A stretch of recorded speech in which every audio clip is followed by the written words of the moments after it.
Welcome to the Ben Daniel Podcast, where we're calling a spade a spade. Great to be here with you guys today, folks. You remember how last year started?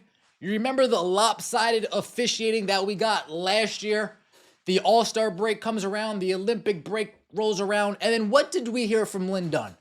Lynn Dunn goes on the Dan Dockage show, and she calls out the officiating.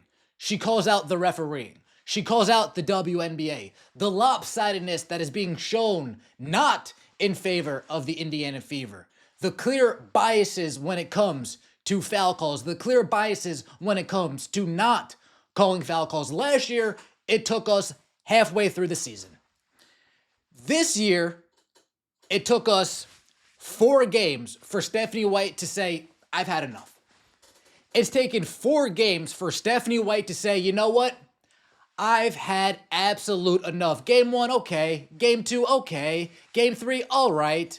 But today was the last straw when it came for Stephanie White. The New York Liberty get to the free throw line 32 times.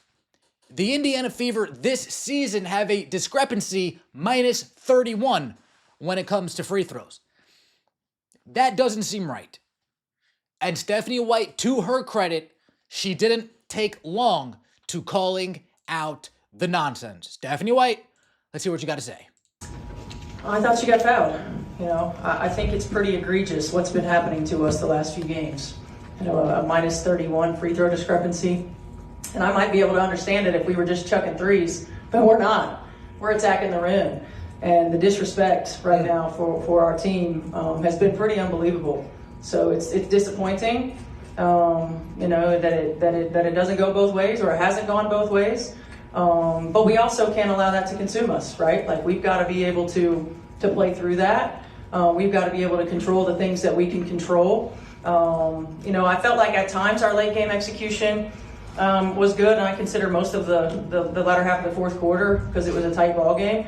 We're still not recognizing our mismatches. I felt like AB had plenty of opportunities. We could have gotten her touches down low, and we had some turnovers, key turnovers. We settled at times. We fought, but we can't dig ourselves a hole from the beginning. Yeah, look, there's a system to making sure that we can send stuff in and communicate our grievances, so to speak. I don't know that I ever feel like the system works. We're not looking for a change. We're just looking for consistency. I felt like the second half of Atlanta, at least at our place, was at least consistent, right? And that's the thing that we're looking for. Shout out to Stephanie White, channeling her inner Flavor Flav, her inner Chuck D, her inner Public Enemy. Sometimes you gotta fight the power. Fight the power. Stephanie White coming right out and saying it, and doubling down by saying, hey, Kathy, this system that you have in place, not too sure that this system works. The system that you have in place, not too sure that it's even worth a grain of salt.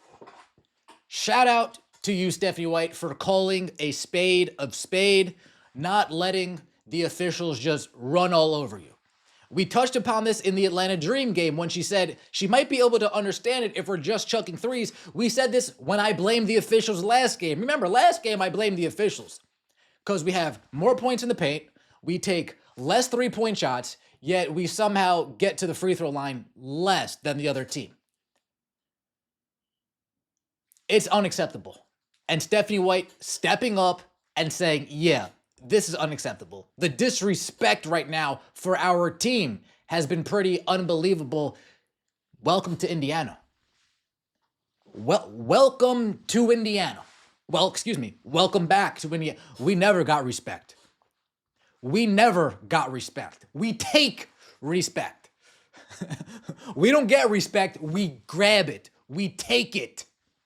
Shout out to you, Stephanie White. Do I want to see Stephanie White get a little bit more animated on the sideline sometimes? Yeah, I do. Get into their ears, Stephanie White. I don't mind. You're tired of the fouls. You're tired of the clear disparity in how the game's getting called. Go ahead, get a technical. I encourage it. Let them know we're not standing for it. Your team will see that, and hopefully your team will respond because they have your back.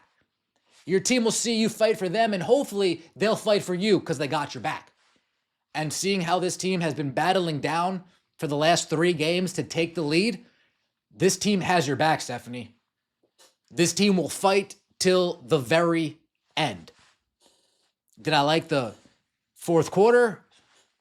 I didn't. I did not at all. And folks, you know what we do over here? We don't just say, oh, the refs, no. We put names on it. We put names on it. When the referees aren't good, we put names on it. Angelica, Ryan, Aegon, Abazi, folks, I'm watching that game. I noticed Aegon's bald head from anywhere. I can be over here in New Jersey, look out my window and be like, oh, that's Aegon over there. What's he doing down the street? He doesn't live anywhere over here. I can recognize that bald head. I can pick that bald head out of a lineup. Don't show me his face, just show me the shine. Show me the glisten on the top of his head, and I can say, yeah, that's Aegon. These 3 referees were atrocious today. But I do want to say Ryan Sassano, I did a lot of calling out referees last year. Ryan, I'm not too familiar with you, Ryan. But now you are on my radar. Now you are on my radar, and the Liberty are getting cooked. The WNBA is getting cooked. Why? They're saying that they played New York Liberty basketball. Let's take a listen.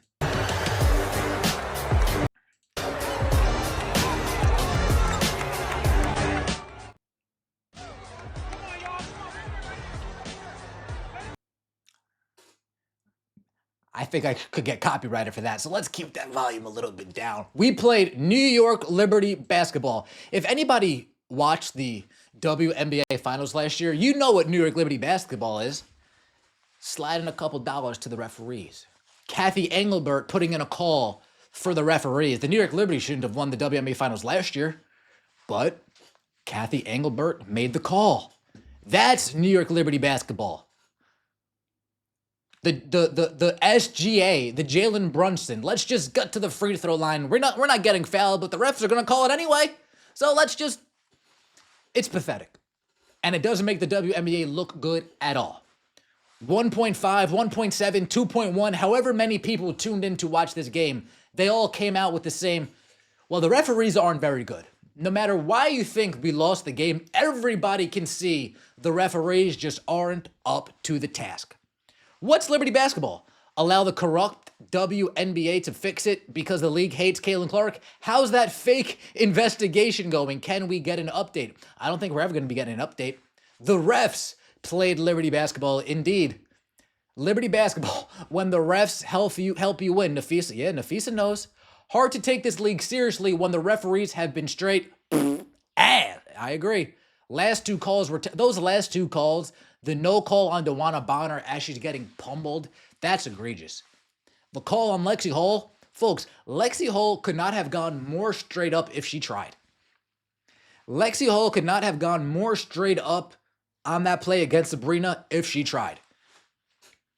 But we saw how that game unfolded. We know if Lexi Hall was even close to Sabrina, if Lexi Hall stood on the other side of the court and Sabrina missed it, it would have been a foul call anyway. We saw all the late foul calls this game. Oh, they go for a layup. They miss it. Oh, foul. Oh, they go for a layup. They miss it. Oh, foul again. Oh, you know what? Let's just call a foul because we want to call a foul. And still, the Indiana Fever took an 80-68 lead. Let me know what you think in the comment section below. I appreciate all of the support. Shout out to Stephanie White for not waiting long to call out the referees. That's important. That's an improvement. That's a step up. Let's keep it rolling. Let's keep it rolling. We're still finals bound, folks. Don't you worry. We're still finals bound. Appreciate all the support. Let me know what you think in the comment section below. Don't forget to like the video and subscribe. That would mean so much to me. We'll see you next time, and as always, take it easy.